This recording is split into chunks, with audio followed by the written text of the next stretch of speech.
know, Make house in the it's all good, baby. I mean,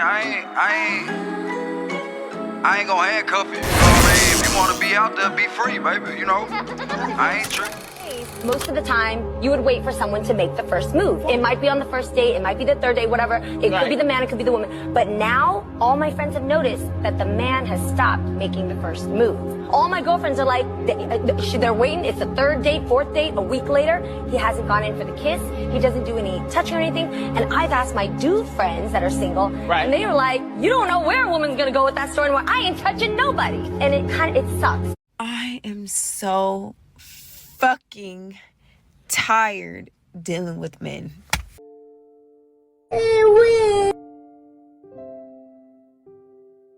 Mommy, slow.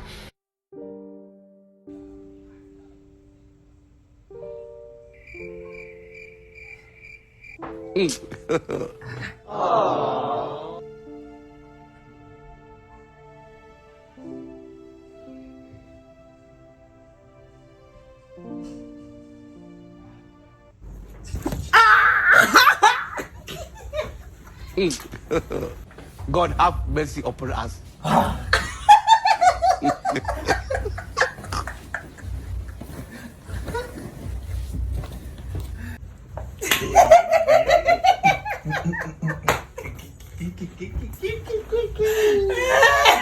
Women. See, I know this is a skit. I know it's a skit, but this just further proves how materialistic women are. You know, as a man, you should not show your hands up front. Like, you should not show all your cards up front. You know what I'm saying? Do the least up front. I don't care how hot she is, how attracted to her you are. Do the least up front.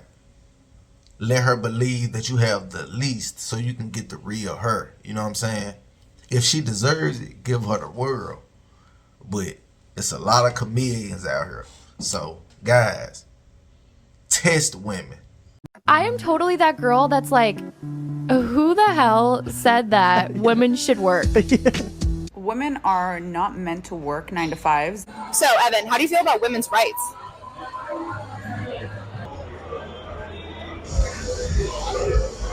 How many guys do you think you had sex with in 2023? Oh my God, probably like 250. 250 dudes. That's a lot of dudes. That's more than most women will have sex with in their whole life. Well, most women need to have more. I completely agree. I don't particularly think I'm bad looking, all right? I have a job. I pay my phone bill, you know, but no one wants to date me. And the answer is not that my standards are too high. So what's wrong with me? Why? She's attractive. But you notice that she never said anything about what she brings to the table for a man. Only her achievements that women only care about. I guarantee she probably batshit crazy. Let's get back into it. If I was a man, and I'm not a man, but if I was a man, I wouldn't hire a woman. I wouldn't do it. And I say it all the time, and I say that, and that is something that women need to consider when they're talking about this stuff. When you are saying that a man complimenting you and saying, I really like your outfit today, is a form of sexism.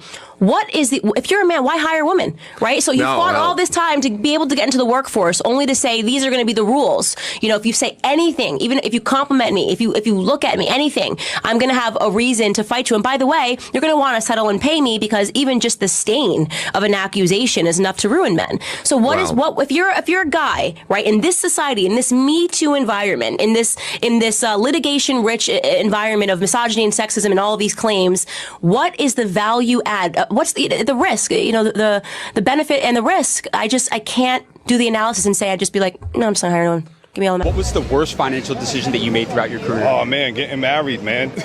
Getting married, man. My divorce wiped me out.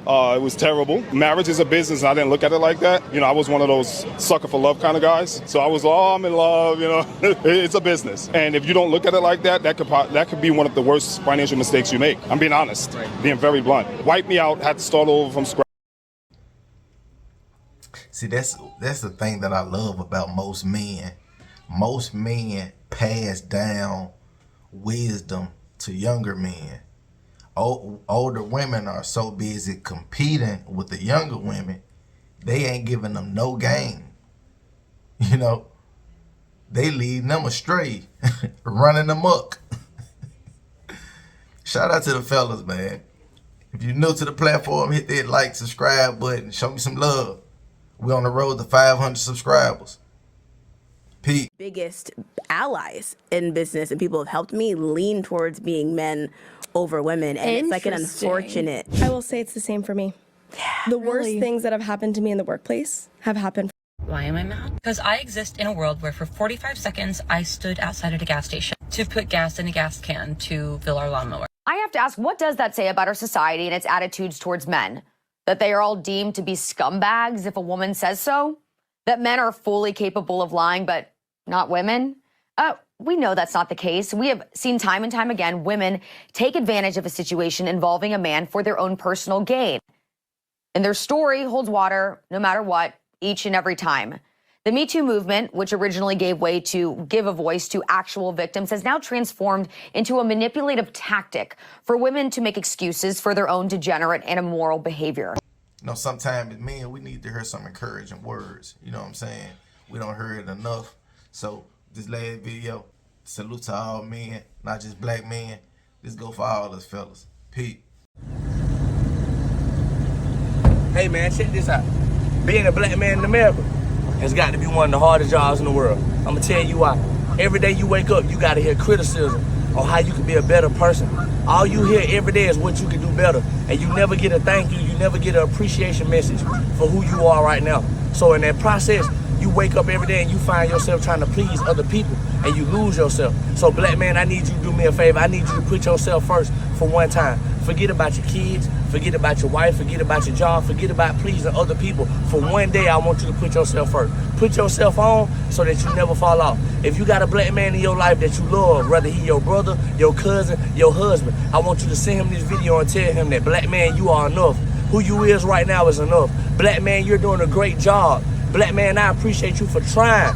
I'm not gonna give you no criticism. I'm not gonna tell you what you can do better. I'm not gonna critique you today. Today, I just wanna tell you, black man, you are enough. Send this to a black man that you love. And it is what it is. Oh, matter of fact, this is Urban Filth. Yeah. You know how to hold a real nigga down? You can't even hold yourself down, baby. And consider this my love letter to you. Cause you know, like I said before, it's a cold world out